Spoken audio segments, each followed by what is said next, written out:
Par équilibre acido-basique, on entend l'équilibre qui doit exister dans notre corps entre les substances acides et les substances basiques, aussi appelées alcalines. Notre corps est construit aussi bien avec les unes que les autres de ces substances, et il faut qu'elles se trouvent en quantité égale pour que nous soyons en équilibre acido-basique. Malheureusement, de nos jours, à cause de notre mode de vie, et surtout la manière dont nous nous alimentons, cet équilibre est rompu du côté de l'acidité.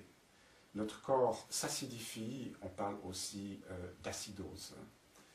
Alors pourquoi est-ce que c'est important que cet équilibre acido-basique existe et ne soit pas rompu? C'est important parce que tous les phénomènes vitaux qui ont lieu dans le corps, c'est-à-dire dans les cellules ou autour des cellules, ont lieu grâce à des enzymes qui sont des petits ouvriers qui s'occupent de toutes les transformations biochimiques dont le corps a besoin pour fonctionner. Or, ces petits ouvriers, c'est comme nous, ils ont besoin d'un environnement qui leur convient, et une des caractéristiques de cet environnement, c'est d'avoir un pH qui est bien défini. Il en résulte que chaque fois que ce pH se modifie, et ce qui est très courant de nos jours justement du côté d'une acidification, ces enzymes ne peuvent plus faire leur travail comme d'habitude, ils ralentissent leur fonctionnement, s'arrêtent de fonctionner, ce qui donne lieu à des maladies, d'abord des troubles de santé légers, mais ensuite des maladies plus prononcées et même des maladies graves, et finalement l'interruption des métabolismes si le pH se modifie trop. Le pH idéal pour le fonctionnement de notre corps, pour qu'il soit en bonne santé, c'est un pH de 7,4, donc légèrement alcalin. Mais c'est un équilibre qui est instable et qui est constamment bousculé par différents facteurs, entre autres la manière dont nous nous alimentons, si nous mangeons surtout des aliments qui sont acidifiants et pas assez d'aliments alcalinisants, ce que nous buvons, les médicaments que nous prenons qui sont peut-être acidifiants, le tabac, l'alcool qui sont acidifiants, le stress, le manque de sommeil, trop d'exercice physique ou au contraire la sédentarité. Il y a donc une foule de facteurs qui peuvent modifier cet équilibre acido-basique.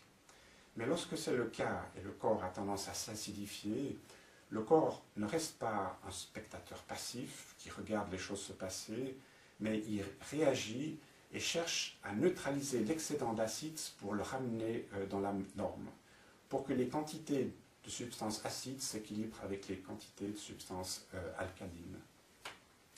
Et pour neutraliser les acides, il utilise ce qu'on appelle le système tampon, c'est-à-dire qu'il prend des minéraux basiques dans l'organisme et il les mélange avec des acides, il tamponne les acides avec pour obtenir un sel neutre. Ça, c'est une loi de la chimie. Un acide plus une base égale un sel neutre. Le sel est neutre, donc il n'est plus acide ni alcalin, c'est quelque chose qui est neutre et qui permet de se débarrasser d'un excédent d'acide. Seulement, les minéraux basiques qui sont utilisés pour neutraliser ces acides ne se trouvent pas dans une réserve spécialement préparée pour neutraliser les acides, mais ce sont des minéraux basiques qui sont répartis un petit peu partout dans les tissus de l'organisme. Par exemple, dans le squelette, dans les cheveux, les ongles, les organes, les muscles. Ce qui veut dire que lorsque quelqu'un a un mode de vie très acidifiant, un mode d'alimentation très acidifiant, il accumule de plus en plus d'acides et le corps cherche à neutraliser cet excédent d'acides en prenant des minéraux basiques dans les tissus. Et il en résulte différentes sortes de maladies qui sont causées par trois causes principales que je vais résumer ici. La première, c'est que, étant donné que l'environnement s'acidifie, les enzymes ne peuvent plus travailler correctement et il en résulte un certain nombre de troubles de santé. La deuxième cause, c'est que les acides ont des propriétés qui sont agressives, irritantes, enflammantes, et ça conduit à des inflammations, des liaisons, des lésions et des agressions des tissus. Par exemple, lorsque la sueur est trop acide, la peau devient rouge, elle se craquelle, elle se dessèche, elle démange. Ça, c'est le résultat de l'agression par les acides. Et la troisième manière dont on tombe malade à cause de l'excédent d'acidité, c'est que le corps réagit face à l'invasion des acides en puisant des minéraux basiques dans les tissus.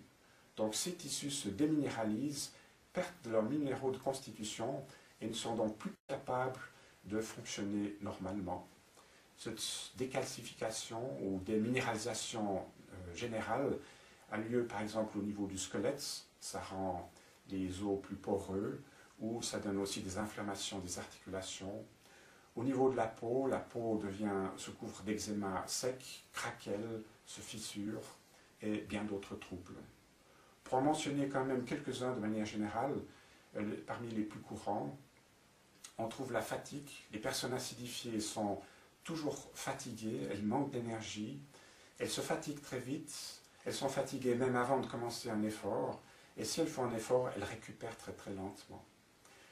Les douleurs articulaires, de manière générale, sont dues à un excédent d'acidité. Les inflammations au niveau des différents tissus, comme les tendinites, les lumbagos, les néphrites, sont également des troubles dus à l'acidité.